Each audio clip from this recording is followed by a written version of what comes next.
My parents gave everything to my sister, and they expected me to give her my room too. When I refused, my mother stared at me and said, "Family helps. Don't be selfish." I smiled and responded, "I understand." Then I left. But days later, my parents were at my door begging.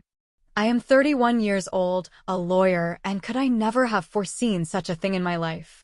I lived with my parents in the city, not because I was poor and couldn't pay for a rental place, not because it is hard or anything. Truth be told, I bought this house. I pay for the mortgage, bills, groceries. My parents don't help with 1 single cent. But ask my mother, and she will say that it is the least I can do for them. Family comes first, always, I was brought up. Good kids help their parents, my mom would say, every time I refused to do something I didn't want to. Like when I was 12 and made a saving for many months, which I finally used to buy myself a bicycle. Before I could, my mom looked at me in the most unpleasant expression and said, "Your cousin Madison doesn't have one. How do you think she would feel when she sees you with yours?" Later, I gave my money to Madison. That was when I had learned that to avoid guilt, I had to meet expectations. And that's how I came to be here, supporting my parents because it's the right thing to do. My parents are Margaret, 51, and Richard, 54, retired teachers who have spent all their lives in the countryside. For reasons I was told were because they wanted a change of scenery, they decided to move to the city. At least, that is what they said to me. The truth is, I didn't ask for it or decide it. My mother planned it, and I just paid the bill. We moved into a 3-bedroom house in Chicago, not a mansion, but big enough for all of us. The only thing I made sure of was keeping the master bedroom for myself. After all, I was paying the mortgage. The original plan was that my parents were to spend their retirement peacefully downstairs, and I would work from home upstairs in my office.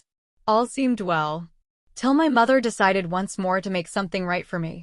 So, one morning at breakfast, as if it was not a big deal, she casually said, "Your sister Lisa and Ethan are thinking of moving to the city.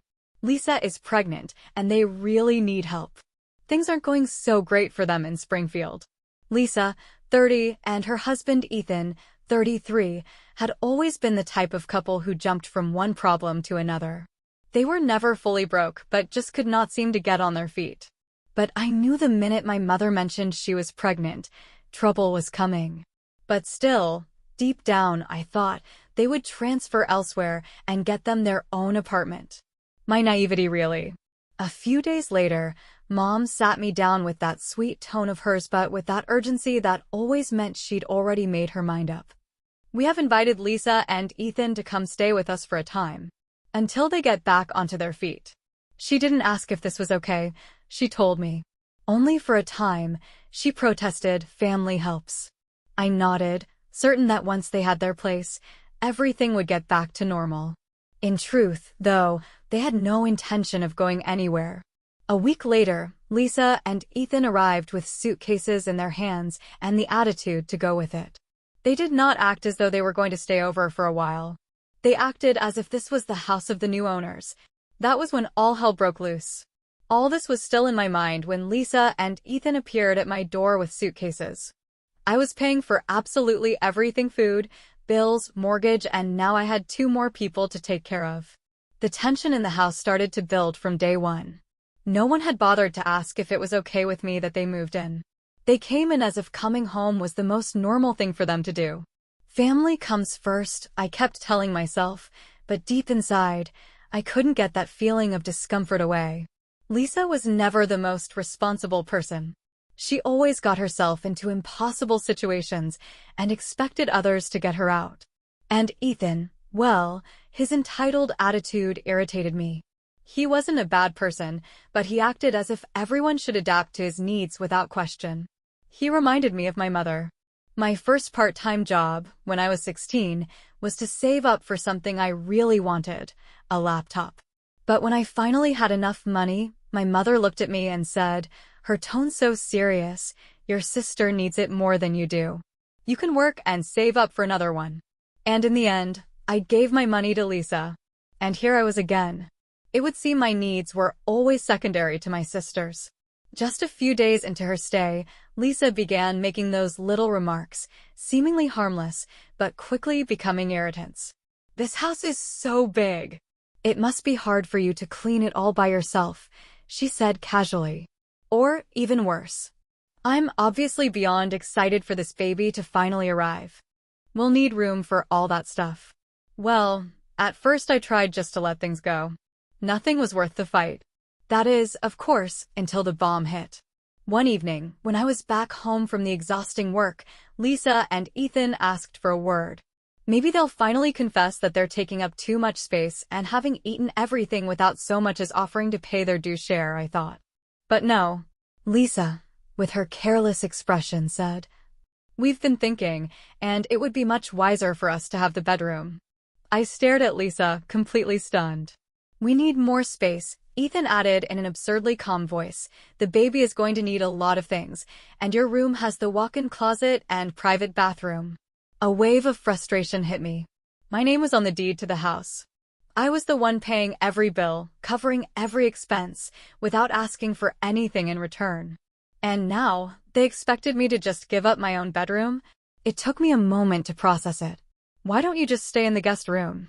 I asked, trying to keep my voice steady. "It's pretty big, and it's already set up." And then, their sheer audacity hit me full force.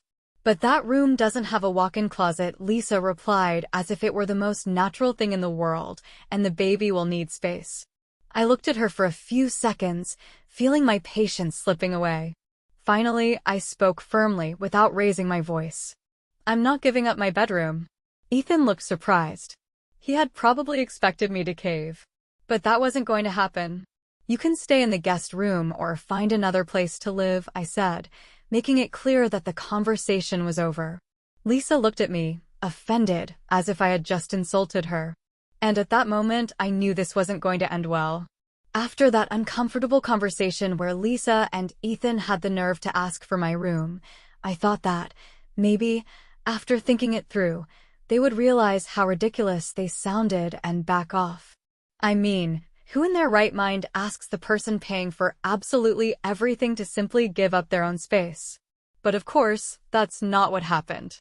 In the following days, I started noticing signs that the situation was getting worse.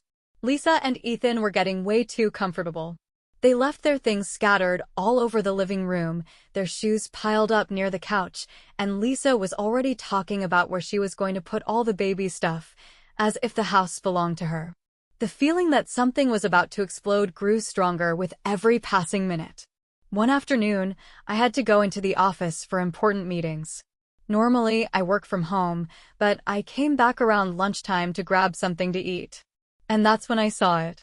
As soon as I stepped inside, I noticed my things scattered across the hallway. My heart started pounding. My clothes were piled on the floor, and my computer monitor was there, unplugged, as if someone had been in the middle of moving things around. I walked briskly toward my bedroom, and there was Lisa, packing up the rest of my stuff. I couldn't believe it. She didn't even flinch when she saw me walk in. She barely glanced at me before saying, completely casually, "Oh, hey, I'm almost done." I felt my blood boil. "What on earth are you doing?" I shouted, not caring about my volume. But Lisa acted as if nothing was wrong, as if this was the most normal thing in the world. "Mom said we could start moving in here. The baby is on the way, and we need the space." My rage surged. My mother, who didn't pay a single cent toward the mortgage, had decided on her own that Lisa and Ethan could take my room. I wasn't even surprised. Ever since we were kids, my mother had always found ways to make me feel guilty for not giving in to Lisa. "You're the older sister, you need to learn to share," she would tell me whenever Lisa took my toys without asking. "You need to help your sister, she needs it more than you." I wasn't going to let this happen again. "No," I said, stepping into the room, "I already told you. You can stay in the guest room." Lisa crossed her arms and shot me a look as if I were the one being unreasonable. "That room is too small for the baby, and it doesn't have a walk-in closet. We need more space." My voice rose, unable to contain my frustration. "I'm the one paying the mortgage. I'm the one maintaining this house. You and Ethan contribute absolutely nothing. If you need more space, you can find your own place." Lisa didn't back down. On the contrary, she seemed even more irritated. Mom said it was fine, she repeated, as if that settled the argument. That was when I completely lost control. I stormed out of the room, my heart pounding, furious. I wasn't going to let them walk all over me in my own house. With determined steps, I grabbed my phone and called my mother. Mom, did you tell Lisa and Ethan they could move into my bedroom? There was a long silence on the line, as if she didn't know how to respond. After what felt like an eternity, she finally spoke. Well, I thought it would be the best solution. They need the space, and you already have your office. It's not like you're using the bedroom that much. I couldn't believe it. Are you serious? I blurted out, unable to contain my indignation. My mother tried to calm me down, saying it wasn't a big deal and that we're family. But I wasn't going to tolerate it anymore. I pay the mortgage, I pay for the groceries, I pay the bills, and you think it's okay for Lisa and Ethan to just take over my bedroom? My voice echoed through the house, filled with fury. By then, Lisa had probably heard the argument because she came storming out of her room, clearly furious. I'm not giving them my room, I repeated firmly. If they don't move their things out, they'll have to find another place to stay. At that moment, Ethan walked in, obviously agitated after hearing the shouting from the hallway. Are you really kicking us out when we have a baby on the way? He asked, outraged. What is going on here? I didn't hesitate for a second before answering. What's going on is that your wife thinks she can just take my bedroom without even asking me. And I'm telling you both right now, that's not going to happen. You can stay in the guest room, or you can leave. Ethan didn't take it well. He got defensive and launched into a speech about family and how I should be willing to sacrifice for them. We have a baby on the way, he insisted. Family is supposed to support each other, especially during tough times. It was the exact same phrase my mother used to tell me when I was a child and Lisa got herself into trouble. You have to be a good sister, Emily. She needs help, don't be selfish. It was always the same. I was always expected to give in. But not anymore. I'm already paying for this entire house, I shot back, feeling the anger build inside me, and what are you two contributing? Huh? Nothing. And now you think you can just come in here and take my space like it's yours? The shouting escalated, and it became clear that neither of them was willing to back down. My mother tried to intervene, calling my name in a pleading tone, but I turned my back on her, too frustrated to listen to any more excuses. Lisa spun around abruptly and slammed the door to her room. Ethan just stood there, looking at me as if I were the villain in this entire situation. But I had had enough. You have until the end of the day to get your stuff out of my bedroom, I said coldly. If you don't, I'll do it myself. The rest of the day, I locked myself in my office, trying to calm down. I wasn't going to let them trample over me in my own house, especially when I was the one paying for absolutely everything. I knew that if I stepped out again, it would only lead to another argument. I didn't want to be part of that. But deep down, I knew this was only the beginning. Lisa and Ethan weren't going to give up easily, and I could already feel that my mother was going to get involved again. But I wasn't going to cave. Not this time. The next day, after the blowout with Lisa and Ethan, I hoped that, maybe, they would finally back off. I had made it clear that my bedroom was not up for debate. They could stay in the guest room or find another place to live. It seemed simple enough. But things didn't turn out as I expected. I decided to keep my distance. I wasn't looking for more drama. To be honest, I was still furious about everything that had happened. I spent most of the day working at the office, trying to act as if everything was normal. But the tension in the house was unbearable. By dinner time, I didn't care about the silence. It seemed like everyone was avoiding each other, walking on eggshells around the elephant in the room. I could live with Lisa and Ethan staying in the guest room, if they finally settled in without causing more problems. But then one thing happened that snapped me. I went to the kitchen one evening to prepare my dinner. As was my practice, I had done the groceries. But when I opened the fridge, there was almost nothing inside. The food I bought just 2 days ago, gone. And even the freezer too. And I knew my parents didn't eat so much. So then who else? Lisa and Ethan. I was already irritated, but I let it go. I'll just get some more tomorrow, I thought. They most probably took it all without asking. But it wasn't just the food. My mother came into the kitchen and didn't even glance at me. I sat down at the table to serve myself when I saw her place settings for Ethan, Lisa, my father, and herself. But not for me. First I thought she had forgotten. Then I waited. But no, she had just sat down and started eating like everything was all right. Incredible. I could feel the anger boil in my stomach. Nothing was left to do but to speak. "You didn't serve me a plate," I said, looking into her face. She had looked at me hardly at all, then shrugged. "You don't want to help the family," she responded indifferently, as if it was a sentence about the weather. "So you don't eat with the family." I didn't say anything. "Excuse me?" My voice had already risen even before I knew it.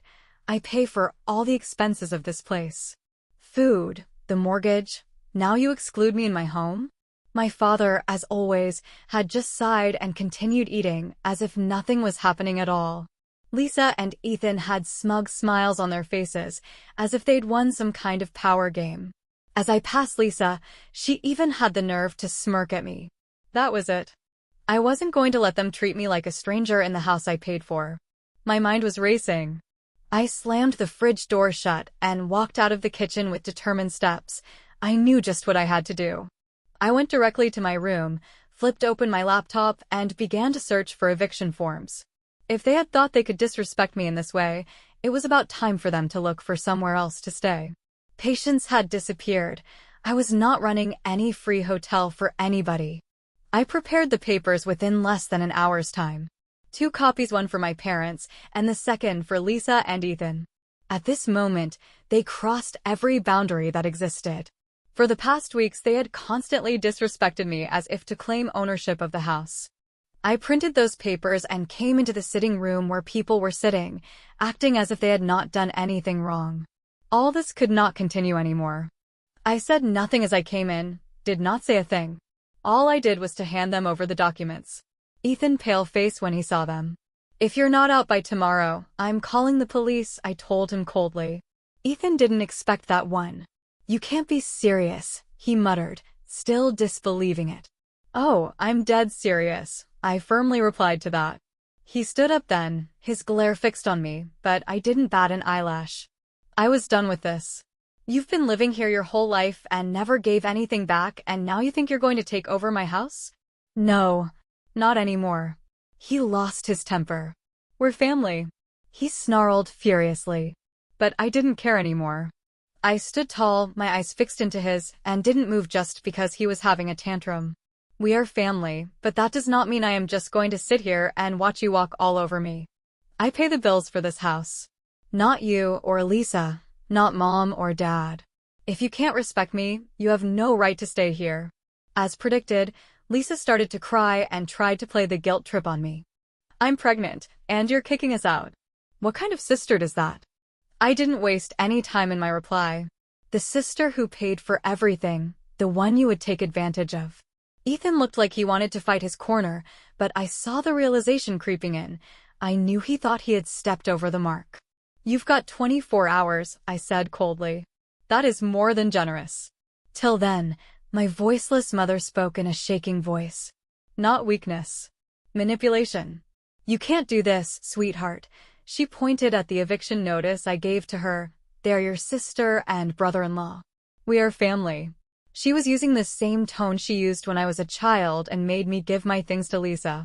I remembered when I was 13, and I got a brand new bike as a gift. A few days later, my mother gave it to Lisa because she needed it more.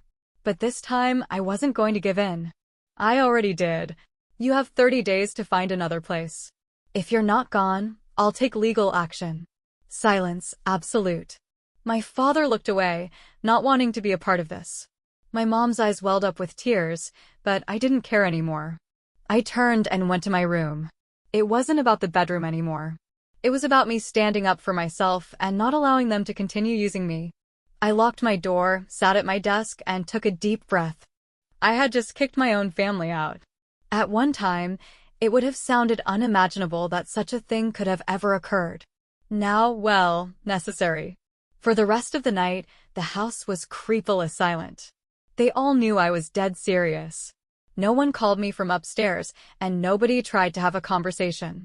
I drew the line. That night, probably for the first time in several months, I slept really great. The next morning I lay in bed for a few minutes, staring at the ceiling. Today was the day. Lisa and Ethan had 24 hours. For the first time in weeks, I didn't feel angry. It wasn't about emotions anymore. This was about getting it done. As I went out of my room and into the kitchen, I could feel the difference. The tension in me was gone. Only the calm before the storm remained. I made myself breakfast with the little food that was left in the fridge. As I ate, it wasn't possible not to reflect on how fast it had all fallen apart. Not so long ago, everything was just dandy. I worked, paid the mortgage, bought groceries, and life moved forward. Then Lisa and Ethan showed up, and everything went to hell. Several hours later, my father entered the kitchen, poured some coffee, and sat down in silence. At last, he said, "Today Lisa and Ethan are leaving." I nodded, not uttering a word. He added in a low voice then, "They have nowhere to go." I stopped for a second, turned to him. "They'll stay at a motel until they figure things out," he added, as if that was supposed to matter to me. I knew this had to happen. I had been too lenient, and if I didn't set boundaries, they would keep taking advantage of me. They had their chance. If they can't respect me, they don't belong here. My father didn't fight it or try to make me feel guilty. He nodded and took another sip of his coffee. He knew right then I wasn't going to budge. They began packing at noon. I shut myself up in my room so I wouldn't have any more fights. Then, there came a knock on my door. I opened the door and found Ethan at my door, red-faced with anger. "Truth? You're really going to just let this be? Really go about kicking us out?" I folded my arms over my chest and didn't budge. "I gave you 24 hours. You know what you have to do." Ethan shook his head, clenching his jaw. "We're family. You don't do this to family." I took a deep breath and stood firm. Family does not use each other. I have given everything and you have only taken. Instead of being thankful, you tried to throw me out of my own house. I won't let that happen. I could see his frustration growing. He opened his mouth to argue again, but at that moment I knew he was running out of excuses. Reality had hit him. "So that's it, huh? You're really kicking us out?" I didn't bat an eyelid. "Yes, I am." Ethan looked at me for a few more seconds before he turned around and walked away in silence. "You can find another place to live, or you can stay in the guest room and respect me and my space. If you can't do that, then yes, you leave." I took a deep breath and shut the door behind me. I knew it was the right decision, but emotionally, it left me drained. By mid-afternoon, Lisa and Ethan were gone. I hadn't expected any heartfelt goodbyes, and there weren't any. The house felt different afterward. Quieter. Less tension in the air. They packed up, loaded the car, and left without saying a single word to me. That day my parents barely spoke. They were both still trying to wrap their minds around it. My mother didn't say a word, but it was clear she was troubled. Perhaps for the first time, she just had come to understand that I wasn't the villain of this story. That night, my mother knocked on my bedroom door. "Lisa and Ethan took things too far," she whispered, stepping inside and taking a seat on the edge of my bed. She looked at the floor for a while, lost in thought. Suddenly, she spoke again, this time with a tinge of guilt in her voice. I never thought it would come to this. I watched her in silence, realizing just how much weight they had placed on my shoulders. "It's not that I didn't want to help," I said, "but you acted like I didn't matter. Like my needs and my space meant nothing." She let out a sigh and nodded her head slowly. We sat in silence for some time, everything hanging in the air. I finally broke the silence. "I don't want you and Dad to leave." She looked ill at ease, but at least now, she seemed to grasp my point of view a bit better. "But if nothing changes, I won't be able to keep on living like this," I added. She nodded again and got up slowly. "We'll fix it," she promised. "Things will be different."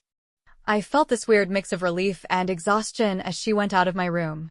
The problem with Lisa and Ethan had been solved, but I knew there was a long way to go with my parents yet. It wouldn't be easy, but at least they were willing to hear me out now. For the first time in weeks, I felt as though I could breathe. The house was quiet. The tight, suffocating tension that had been hanging over us finally was gone. I finally got my space back. It wasn't a perfect solution, but most importantly, I had my self-respect back.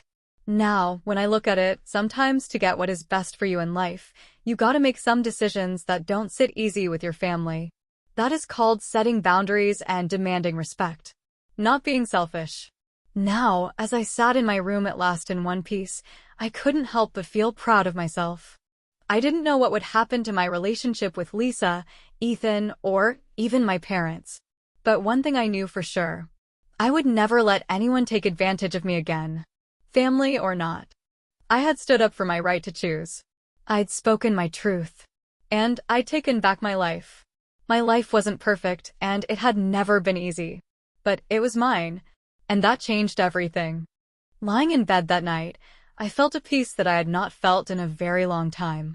Whatever tomorrow would bring, I was ready to face it with restored strength and a self-respect that no one, not even my family, could take away from me.